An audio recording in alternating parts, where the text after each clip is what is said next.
Autolite and its 96,000 dealers bring you Mr. J. Carroll Nash in tonight's presentation of Suspense.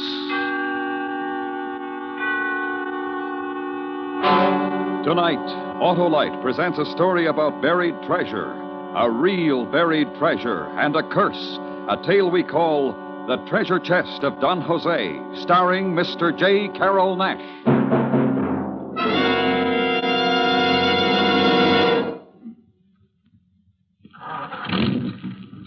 Hey, Hap, what are you doing? Well, getting a fast start with my Autolite Stay Full battery, Harlow. Ah, you bet. Fast and dependable. And best of all, that Autolite Stay Full needs water only 3 times a year in normal car use. And I know why, Harlow. Sure you do, Hap. It's because the Autolite Stay Full has over 3 times the liquid reserve of batteries without Stay Full features. Right, Harlow. So, friends, visit your nearby Autolite battery dealer soon. He services all makes of batteries and has an Autolite Stay Full for your car if a replacement is needed.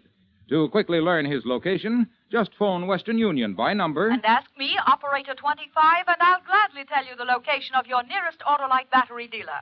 And remember, from bumper to tail light, you're always right with Autolite. And now, with The Treasure Chest of Don Jose and the performance of Mr. J. Carroll Nash, Autolite hopes once again to keep you in suspense. This is not a pretty story. There is blood in it, the blood of men and women. There is a curse in it, and gold. But it is a funny story. It is a joke, a great joke I cannot laugh at. It is a joke on me.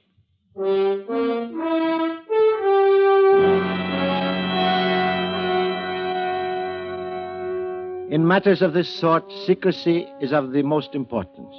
In matters of this sort, no man is your friend. Once, I had a friend.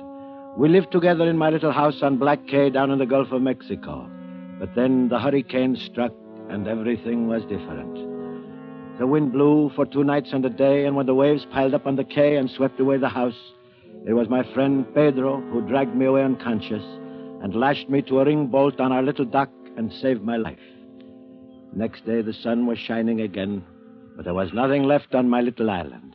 The splintered planks that once had been the house of my father were scattered among the stripped palm trees, and even the big chimney that was built by my great-grandfather was a pile of broken bricks. There was nothing but blue sea and a bright sun and heaviness in my heart. Even the chimney. What would you expect from such a wind? Aye, my friend. So now at last the curse of the Gasparias has fallen on you? Curse, you speak foolishness. It was a hurricane. So it was, but a hurricane sent especially to destroy you? You cannot believe that silly tale. Did not your father perish from a bolt of lightning that struck him from a cloudless sky? The doctor said it was a heart attack. And your grandfather pulled into the sea by a giant octopus? He was washed overboard during a squall. And all because of his father, Don Jose, the king of the pirates? And the curse put upon him and all the Gasparias by the beautiful Doña Margarita, who preferred death. Oh, you prattle like a schoolboy, you who have never been one day to school. Come, we will clear up this mess and build the house over again.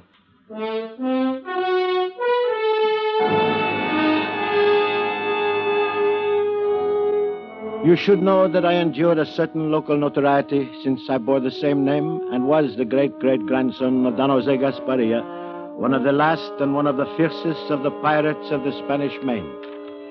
This was much less interest and concern to me than it was to my friends and acquaintances among the Florida Keys. Neither my father nor his father before him had ever profited by a single doubloon from the legendary treasure of our pirate forebear. As to the curse pronounced on Don Jose by the proud and virtuous Doña Margarita, I gave it as little credence as I did the recurrent tales of Gasparia's buried treasure. But that was before Pedro and I set about clearing up the hurricane's mess. We were stacking brick from the demolished chimney when Pedro made a discovery. Jose, look at this. What is it? Seems to be a box, a little iron box, the size and shape of a brick. Well, let me see it. There was a lock there, but it's rusted away. Hand me that pinch bar.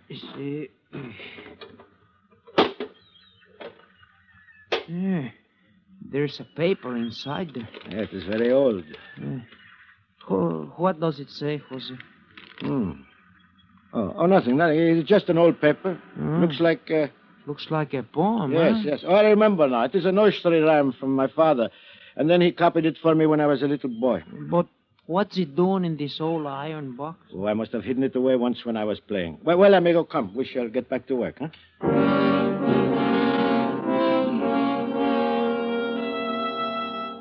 It was a lucky thing Pedro could not read. Nursery rhyme. That rotting piece of parchment said, "On Dog Buddy's Island you could fare worse if there you will Don Jose's curse. For there, 33 yards south-southeast of the Rocky Guards, you'll find a pleasantly fulsome measure of Gasparia's earthly treasure." There could be no question about it. Here was at last a tangible clue to the hidden gold of my ancestor. It was mine if I could find it. And why should I share it with anyone, even Pedro? I was the rightful heir, and I would claim it all. So that night I took our only boat and rowed to the mainland. I spent 2 days in the public library in Key West searching the old charts before I found Dog Buddy Island. It was a tiny sand spit near the tip of Cape Cod. I withdrew all of my money from the bank, bought a suit of city clothes and an airplane ticket north, and the next day I was standing on a cold, windy Massachusetts beach talking to a suspicious real estate agent. No, sir, I ain't heard this called Dog Body Island since I was knee-high to a grasshopper. Where'd you hear it called Dog Body Island? Well, I really don't know. Some friend of mine down south, maybe. Well, it's called Sprague Spit now, ever since old Captain Sprague bought her up. Of course, she always was connected with the mainland at low tide. You can see the sandbar over yonder. Yes, I see her. Now, about the house. Well, there she is, just above that point of rocks. Just a summer cottage. Too danged uncomfortable this time of the year. Well, it looks all right to me. I can find you something a heap sight better in town. Got a nice little house just back of a gas station. Well, I'm looking for solitude. Yeah, you'll find plenty of that out here. Ain't a neighbor more than a mile and a half. That point of rocks, is that the only one on the island? Yeah. Pirates Point, folks call it hereabouts. Fella says the buccaneers used to put in here for water in the old days. Me, I don't put much stock in them stories myself. You sure you want to rent this place? It is just what I'm looking for. I wish you wouldn't. It said there's a curse on it. I wish you wouldn't.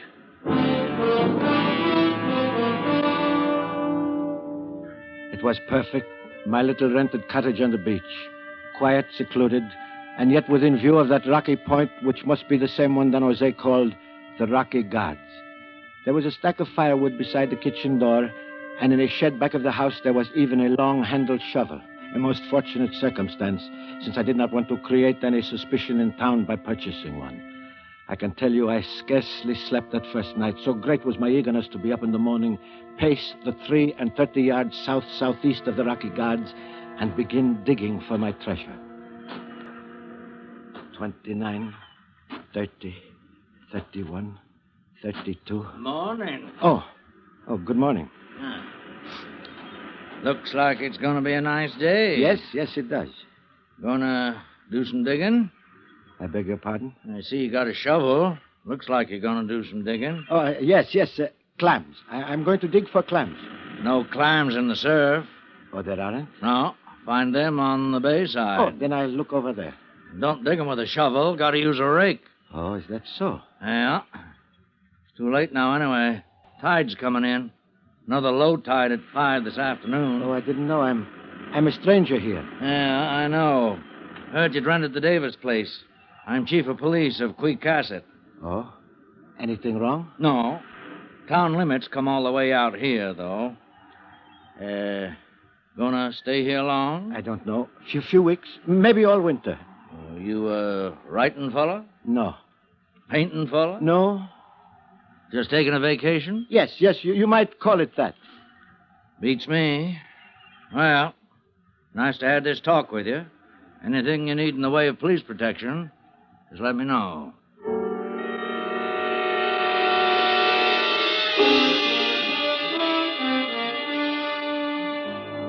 He couldn't know.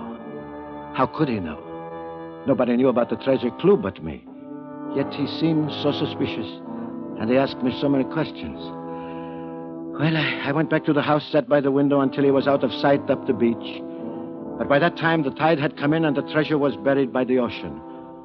So I waited until 5 o'clock when the tide was low. And then, carrying a gasoline lantern, I paced off the 33 yards south-southeast of the Rocky Guards and set to work.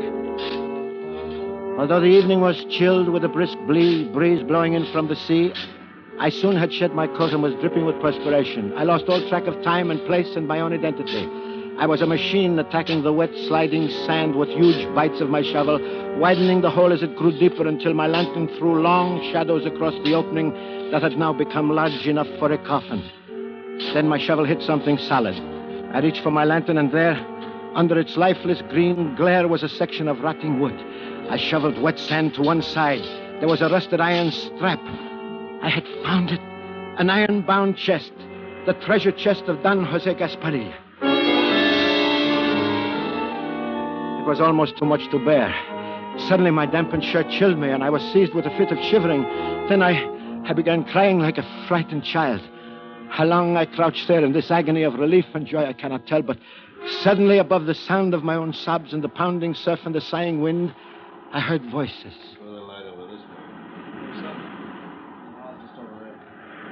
Terror seized me. Who came now to violate my supreme moment? Who now threatened to deprive me of what was rightfully mine? I turned the lantern out, scrambled from the hole. A few yards away, I could see the beam of a flashlight slowly approaching. I ran, hid behind a ledge of rocks, my heart drumming in my ears, my held breath screaming in my tightened throat, trying to listen, trying to see.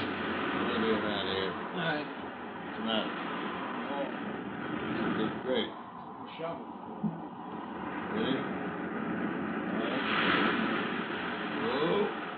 Ready? What were they doing? Did they know? At last it was quiet. I watched their light as they made their way across the island toward the bay. And then after a long time, I heard the cough of a motorboat. Still I waited until the sound of the receding motor was lost in the sighing wind and the hiss of the nearby surf. Then I lit my lantern and went back to my diggings. The hole, it was half filled, and suddenly my terror turned to rage. What had they done? I began digging savagely. But almost at once my shovel hit something that was softer than the chest and yielded to the pressure.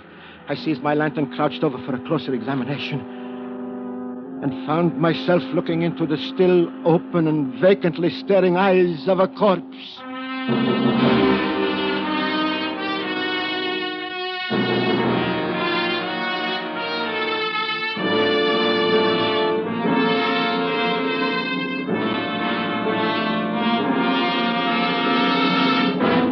Autolite is bringing you Mr. J. Carroll Nash in The Treasure Chest of Don Jose. Tonight's production in radio's outstanding theater of thrills, Suspense.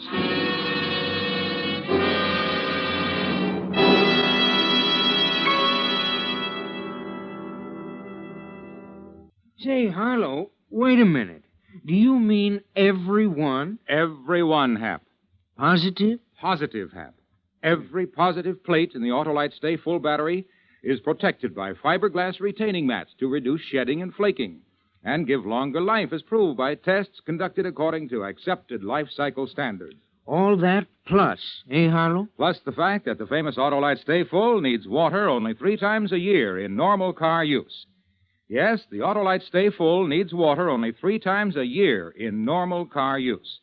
So, friends, visit your nearest Autolite battery dealer and ask him about an Autolite Stay Full battery for your car if a replacement is needed.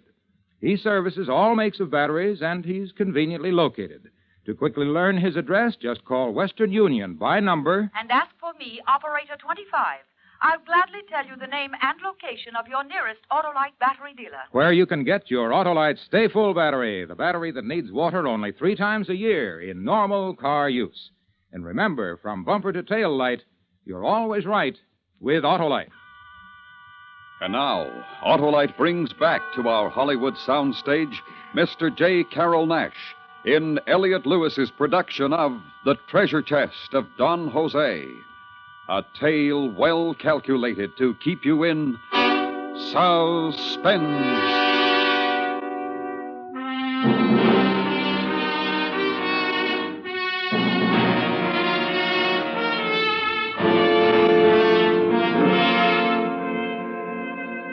For a moment, as I stared into the open eyes of the corpse, I had a strange feeling that he was one of Don Jose Gasparillo's men buried with a treasure chest to guard it through eternity. But this was ridiculous. The man was only recently dead, no 100-year-old skeleton. And he was young and well-dressed, yet he stood between me and my treasure. Was this then the curse laid upon Don Jose, come to rest at my feet? With the greatest effort, I covered the grisly guardian of my fortune. By then, it must have been close to midnight. The tide was coming in. I dragged myself back to the house, tormented by 1,000 anxieties.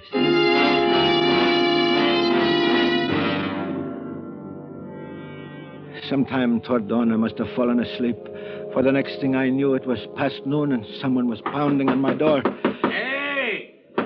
Anybody home? Just a minute. I'm coming. Oh, it's you, Chief. Good morning. Afternoon now. What? Oh, I'm sorry. I was sleeping. Thought you was dead. Dead? Yeah. Took long enough to waken you. Excuse me. I had insomnia most of the night. Insomnia, huh? Mean you was awake? Yes. Most of the night, you say? Why, yes. Hear anything peculiar out here? No. What do you mean? Prowlers or such? Why should anyone be prowling out here? Didn't say there was. Asked if you heard anyone. No, I didn't. Got to check. This being in the town limit. Why? Is anything the matter? Yeah. Kidnapping. Murder, maybe. Murder? Yeah. Ain't you heard it on the radio? I haven't got a radio. Sure. Great consolation for a man living alone. Well, what happened? Tell me. Young Harvard fella, sinful rich. His father paid the ransom, $20,000. But the kidnappers didn't deliver the boy. Got a 3-state alarm out for him. Think they're on the Cape somewheres. We're just checking. What makes you think they'd come out here? Oh, don't know. Hunch partly. Partly because somebody borrowed one of Jen Chantry's boats last night. Found a blood stain in the cockpit this morning. Didn't see him, huh? No, I told you I didn't. Yeah, so you did. Well, we'll catch 'em, of course, if they're on the Cape. Sooner or later, we'll catch 'em. Ransom money's in small bills, all marked. They'll get hungry sooner or later and spend some. Besides, we got a pretty good description of 'em. Let me know if you see or hear anything. Yes, of course. I'll be glad to. Yeah, just checking.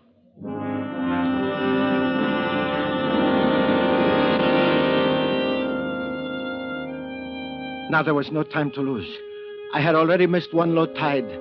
I had to get my gold and get it away from this island of suspicion and debt. I waited until 5 o'clock and returned to my diggings. The low, scudding clouds packed the sand with sudden gusts of icy rain. There was little likelihood that I would have unwelcome visitors on such a forbidding evening. I quickly disinterred the body from my treasure hole. Unquestionably, he was the kidnapped victim, a young man dressed in flannel slacks and saddle shoes of a college boy. I dragged him to one side, out of sight behind some rocks where I couldn't see his empty death stare. Then I went back to my digging. By 7 o'clock, I had uncovered the chest and was prepared to lift it out of its grave. The curse? No curse, for here was the treasure, and it was mine. I better give you a hand with that. What? He wants to know, do you need a hand with that? Who are you? What are you doing here? How did you get here? Low tide. We'll walk. Get out of the hole, Pop. Answer me. Help Pop out of the hole. Yeah. Come on, Pop. All right, where is it? What? It's gone. He got rid of it. Get him out of there. Okay, Pop, come on. No, let me go, please. Let me go. Where is it, Pop? What'd you do with him? Do? Where's the kid? There. I put him there. Steve? Yeah. He's here. What are you trying to do, Pop? Why'd you move him? What's he trying to do? He was... Was? Was what? Look in the hole. Yeah. No, don't. There's a box in here. That why you moved him, Pop? Get to the box. Give me a hand with this. Leave it alone. It's mine. Don't touch it. Shut up. Yeah. See it? What do you got, Pop? Treasure? Buried treasure? Don't laugh. Maybe that's what it is. Let's get it out of there. Leave it alone. Leave it alone. I told you to shut up. All right, Steve, let's get it out of there.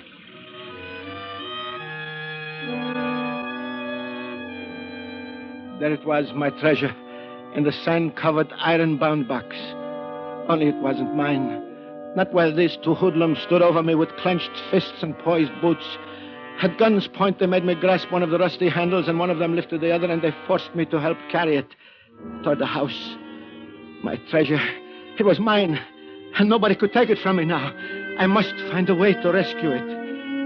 When we got inside the house, they yanked open the chest and emptied one of the canvas sacks, its contents cascading onto the table in a golden stream of doubloons. Well, what do you know? Gold. It's mine. It belongs to me.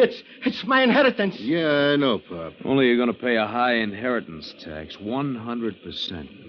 Okay, now, Pop, I'll tell you what we're going to do. My friend and me are in a little trouble. And you're going to give us a hand, aren't you, Pop? What are you talking about? Go away. Leave me alone. That's just what we're going to do. We're leaving, and we're taking that bright, shiny stuff with us. The treasure is mine. But we're going to be fair. More than fair. We're going to give you $20,000 in nice, up-to-date American money. How do we know? Maybe that junk of yours ain't worth half that much. Your money's marked. It's ransom money. That's beside the point. This dough of yours won't work in a cigarette machine, you know. Gonna have to go to a lot of trouble to cash it. What was that? Window blew open. It's rained like the devil outside. Better get started. No, I won't let you. Let's take it easy, old man. You got no complaints. You're 20 grand ahead of the game. Look at this, Jeff. Wind blew a piece of driftwood through the window. Come on, we got to get out of here. All right, let's go. Grab one under that chest. Wait a minute, you forgetting something? What? A sack full on the table. Oh, yeah. Here, Pop. Here's one for you as a souvenir. Come on, Jeff. We got to get this thing across the sand spit before the tide comes in. Yeah, we're all finished here. So long, Pop. No, my treasure. My treasure. And thanks, Pop. Thanks a million.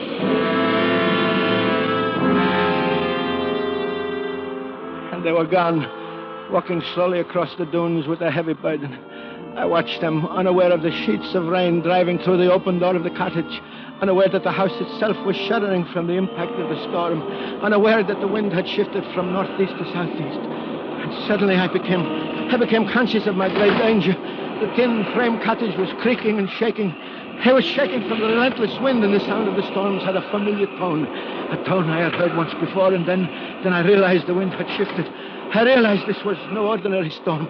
This was a hurricane. Outside, the waves were piling up, coming closer and closer to the cottage. Over my head, there was an ominous crunching, ripping in the eaves. I could see the gray daylight through the eaves. The roof would blow loose any moment. I threw myself against the kitchen door and, crouching low, ran away from the sea.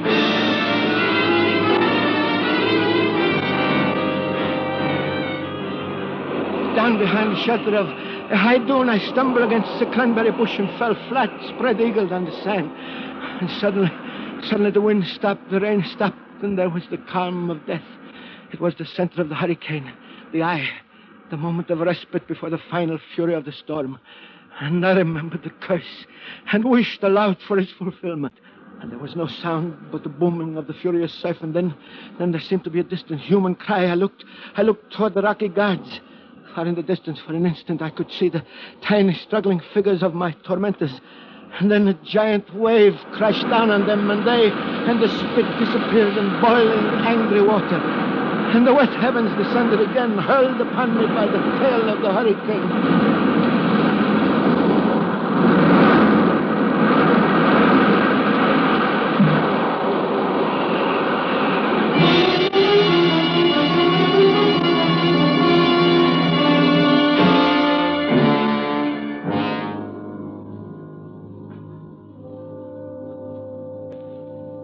I awoke with a light in my eyes, a light brighter and bigger and closer than the sun.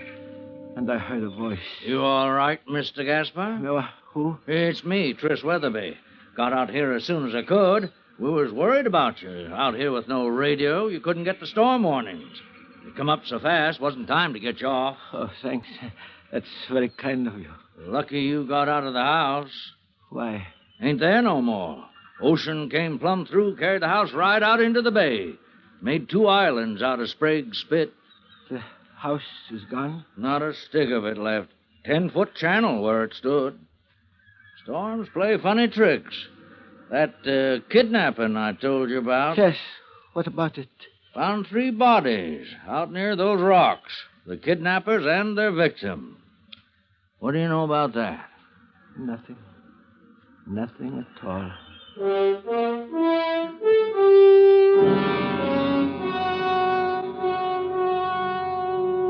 It is a very funny story, no? But I cannot laugh. The joke is on me. You don't believe me? But look, here is the gold doubloon. All that is left of the treasure chest of Don Jose. Yet I know this to be true. There is a treasure. I saw it, held it, and that treasure still exists. Only now there is no map. But I can tell you, in the rocky surf near the 2 islands called Sprague's Spit, if you will dare the curse, is the treasure chest of Don Jose.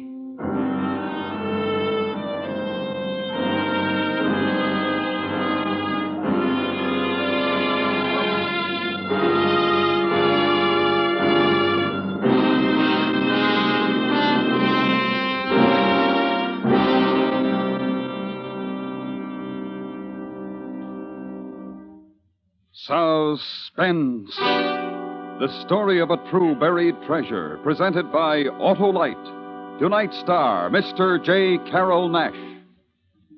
This is Harlow Wilcox speaking for Autolite, world's largest independent manufacturer of automotive electrical equipment. Autolite is proud to serve the greatest names in the industry.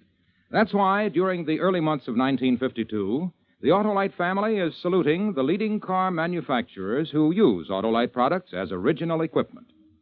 Our Autolite family is a big family, and it's made up of nearly 30,000 men and women in Autolite plants from coast to coast and in many foreign countries. Our family is also made up of more than 18,000 people who have invested a portion of their savings in Autolite, as well as 96,000 Autolite distributors and dealers in the United States and thousands more in Canada and throughout the world. Our Autolite family will salute the Chrysler division of Chrysler Corporation on the next Autolite Suspense television program. If you live in a television area, check the day and time of Suspense on television so that you will be sure to see this show. And remember, be with us next week for another thrilling Autolite Suspense program on radio.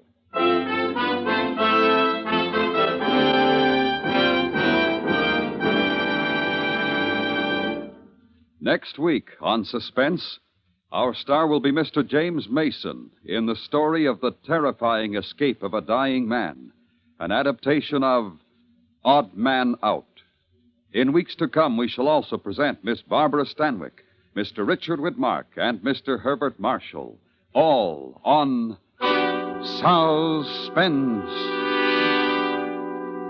Suspense is produced and directed by Elliott Lewis, with music composed by Lucien Morawick and conducted by Lud Gluskin. The Treasure Chest of Don Jose was written for Suspense by Christopher Anthony. Featured in the cast were Anthony Barrett, Charles Seal, Joseph Kearns, and Clayton Post. J. Carroll Nash has just completed Clash by Night, a Jerry Wald, Norman Krasna for RKO. And remember, next week on Suspense, Mr. James Mason in an adaptation of Odd Man Out. This is Harlow Wilcox again to ask if you have time to send a dime. Your contribution to the March of Dimes will help a polio victim to walk again. Send your dimes or dollars to your local March of Dimes headquarters. Won't you join the March of Dimes tonight? This is the CBS Radio Network.